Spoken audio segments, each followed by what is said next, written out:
when they formed the Fifth Ward, it was designed as a Spanish ward, and so they asked my dad to come over, I guess like on a missionary call, and they were there for about 6 or 7 years, and Dad was the bishop in the first ward, and Mom was the Relief Society president. It was a calling that they really enjoyed.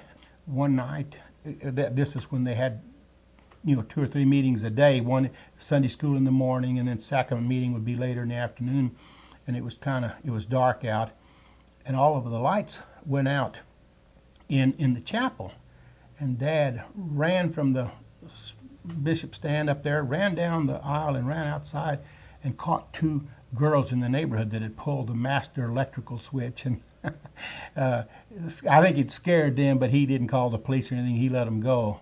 The thing that I guess I remember about Mom was she was always concerned about anybody if they looked a little different, or if they weren't kind of popular with the rest of the members. That Mom always wanted to be sure and talk to them and be sure that they felt welcome at church.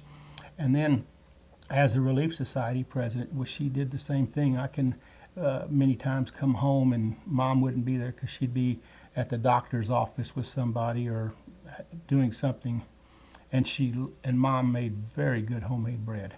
So anytime she made bread, she didn't just make a loaf or so. We had 10 or 12 loaves there, and she always wanted to share them with somebody in the neighborhood or with some member of the church. I was able to teach seminary for the Fifth Ward, and